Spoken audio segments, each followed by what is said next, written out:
Credit gets talked about like it's some mysterious number that controls your life. But in reality, credit is just a record. It's a record of how you've handled money that you've borrowed over time. That's all it really is. It's not a measure of your income. It's not a measure of your intelligence. It's not a moral score. It's simply a way for lenders to estimate risk, the risk of lending you money. That's a great way to put it. So, credit is important, yeah, but not for the reasons most people think it is. Credit matters because it determines access to housing, lower interest rates, access to flexibility when you actually need it. That's kind of where credit comes in. But it doesn't mean that you borrow more when you have good credit. It just means you can borrow if you need to, at better terms at that. Now, let's actually talk about what goes into your credit score. There's a few different core factors here at play, but they all don't matter equally. You get payment history, this is the biggest one. This is mainly about, and it's pretty straightforward, did you pay on time or not? Is this a late payment or did you miss a payment? Those will really impact your credit score to the downside. And then simply making your payments on time, over time, that'll add up and improve your score. But then comes how much you owe relative to your credit limits. That will be called credit utilization. Now, credit utilization, they normally want you to be under 20 to 15%. I recommend staying under 10%. Like, honestly, if you got a credit card and you swipe for $50 because you needed to get gas that you would have paid $50 in cash for, anyways, turn around and right when that transaction posts, pay it off. And then you keep your credit utilization pretty low doing that. And that's a great tip just for using credit cards and improving your credit score over time. You don't need to keep a balance necessarily. It's the payment history over time that adds up. And then after that, it's the length of credit history. How long have you been doing this?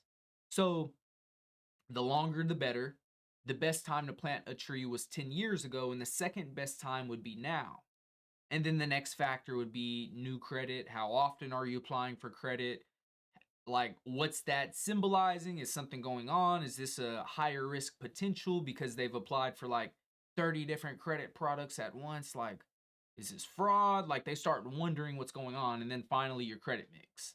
This would be different types of credit accounts, maybe a mortgage, credit card, term loans, lines of credit. There's all types of different products out there. You can explore that on your own time. But my goal here is to introduce you to what's out there. So you don't need to master all of these all at once, but most people get the biggest gains just by paying on time and keeping balances low in addition to giving it time. Now let's talk about credit scores. Technically, a perfect credit score is something like 850, but you don't need a perfect credit score to get the benefits that come with having a perfect credit score. So in many cases, it depends on who you're talking to, what financial institution, but a perfect credit score could be anywhere from a 760 to a 740 to even a 720, depending on who you're talking to. So be sure to get with your banker or your lender and just verify this information.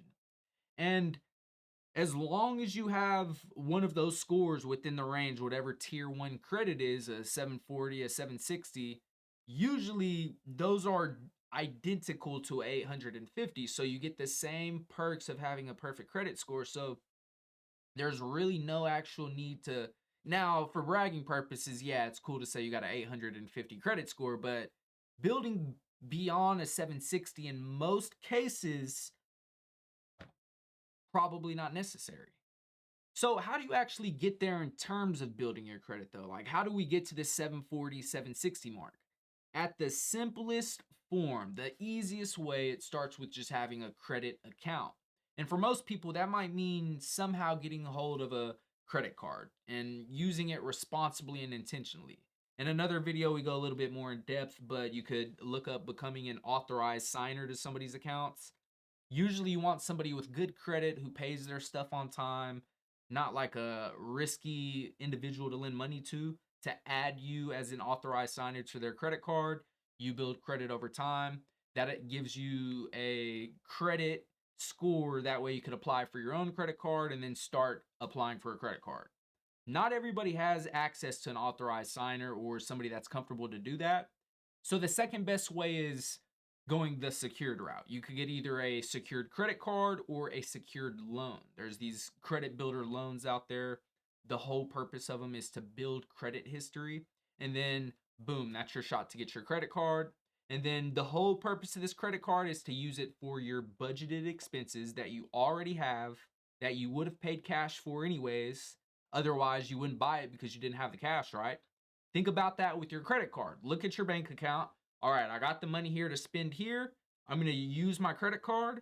I'm going to wait for this transaction to actually post and be there. And then I'm going to pay it off completely. And then pay it off early. Usually, when you pay your credit card off before the due date, you avoid paying any interest. Verify this with your credit card company. And then keep your balances low. And it's as easy as that. And that combination builds your payment history, it keeps your utilization down, avoids interest, and then just let time do the rest. So, building credit, it's not this fast thing that you can do. It takes time. It takes a lot of time, to be frank. And honestly, that's a good thing because time is the strongest signals in the system. It shows your habits and your demeanor and the kind of person you are to lend money to.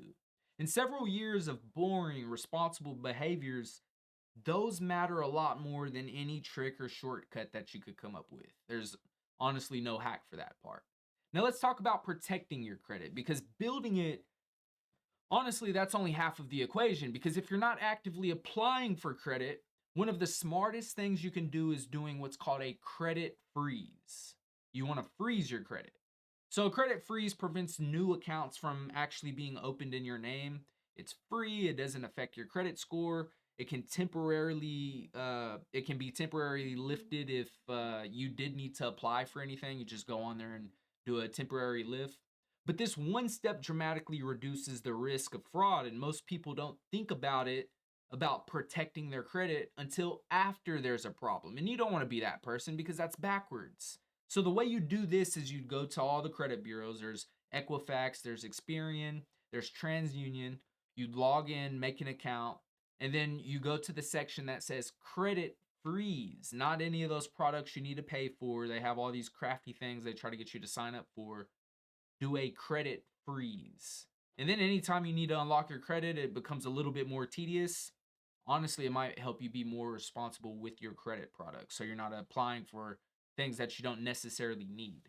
So you don't need to know everything on day one regarding credit and credit scores and credit products, but you do need to know how to be a little bit more responsible. You don't need to make perfect decisions, but you do need to start and be consistent and understand that it's going to take time and that you need to give it time.